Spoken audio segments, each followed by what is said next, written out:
آپ نے کبھی سنا کہ انڈیا کے جو ان کے تقریب کے پروگرام ہوتے ہیں, کیا ہے وہ, کیا کہتے ہیں اس کو, بالی ووڈ کے جو پروگرام ہوتے ہیں انعامات کی تقسیم, کبھی سنا کہ پنڈت جی کو بلایا انہوں نے وہاں پہ؟ نہیں آ رہی بات. کبھی سنا آپ نے کہ جی وہ ان کی فلموں کا بڑا جو اس میں بیسٹ ایوارڈ آف فلم دیا جا رہا ہے اور یہ اس میں جناب پنڈت جی کی بھی 5 منٹ کی 10 منٹ کی تقریر ہے؟ کبھی بھی نہیں ہوتا. کہتے ہیں بھائی مذہب کو وہاں رکھو. یہ ہمارے ہاں اسلام زندہ ہے کہ فلموں کی تقریب میں بھی 5-10 منٹ مولوی کے انہوں نے ڈال دیے ہیں کہ یار جیسے مرضی ہے سن تو لو نا. مجھ سے کتنے فنکار لوگ رابطے کرتے ہیں, کتنے اداکار لوگ رابطے کرتے ہیں. تو میں کہتا ہوں یار کم از کم دلوں میں ایمان ان کے باقی ہے, کم از کم.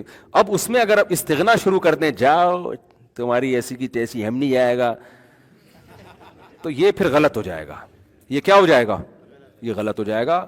ہم تو یہ بھی سوچ کے چلے جاتے ہیں کہ یار شاید ہم سے اچھے ہوں بھائی, ہمیں تو مول ہمارے تو ابا مولانا تھے, ملتا تو پتہ نہیں ہم کیا کر رہے ہوتے بیٹھ کے بھائی. ہمارا تو مذہبی گھرانہ تھا, ابا بھی نیک تھے, اماں بھی نیک تھیں, تہجد گزار, دادی بھی ہمارے سارے نفلی روزے بھی اکثر رکھا کرتی تھیں, رمضان کے تو دور کی بات. تو ہم تو پھر بھی جتنا بننا چاہیے تھا اتنے ہیں نہیں. ہمیں تو یہ ڈر ہوتا ہے کہ اللہ کہے گا تمہیں ماحول اتنا اچھا دیا تم بنے کیا, اور ان کو اتنا برا ماحول ملا, اس میں مولوی صاحب کو فون کر کے سلام بھی کر دینا. تو یہ کیا ہے؟ یہ بڑی بات ہے بھائی, اور سن لیں ہمیں 5-10 منٹ. اور میں نے ایسے ایسے سخت دل لوگ دیکھے, جب بات چیت ہوتی ہے نا, جن کو ہم سمجھتے تھے کہ بالکل ہی ملحد ٹائپ کے لوگ ہیں, ایسے نرم دل ہو جاتے ہیں.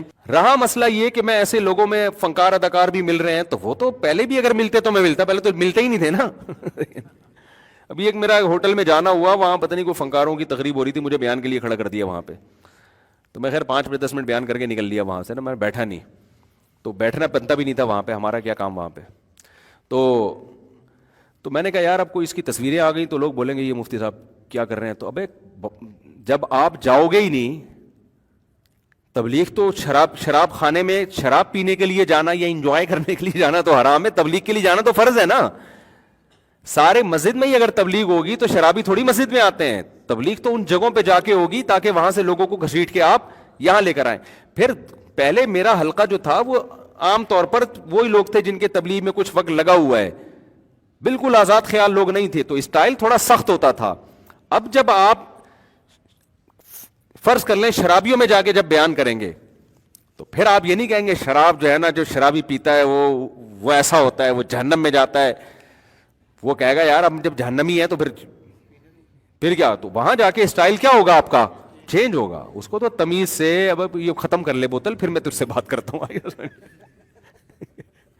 یہ تھوڑی سی رہ گئی, یہ بھی پی لے, مجھے پتا ہے اس کے بغیر تو پیے گا نہیں. اب کوئی کہ مفتی صاحب دیکھو اس کو شراب پینے کی ترغیب دے رہے ہیں, لبرل ہو گئے. اس دن تو بیان کیا تھا شراب تمام برائیوں کی جڑ ہے, تو بھائی ہم پینے کی ترغیب نہیں دے رہے, ہمیں پتا ہے وہ آدھی پیے گا, پینی تو ہے اس نے, تو پہلے پی لینا تاکہ ہمارا بھی ٹائم بچے گا, ہم بات کر لیں گے.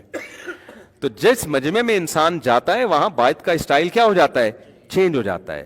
فنکاروں اداکاروں میں جا کے آپ یہ نہیں کہہ سکتے تھے ڈرامے حرام اور فلمیں حرام اور ناچ گانے حرام اور یہ حرام, وہ ڈپریشن میں آئیں گے یار. وہ وہاں جا کے تو پہلے ان کو اللہ کا وجود, توحید اور یہ موٹی موٹی باتیں, جنت جہنم دماغ میں کسی طرح بیٹھ جائیں, بس اتنا کافی ہے, پتلی گلی سے نکلو یہاں سے.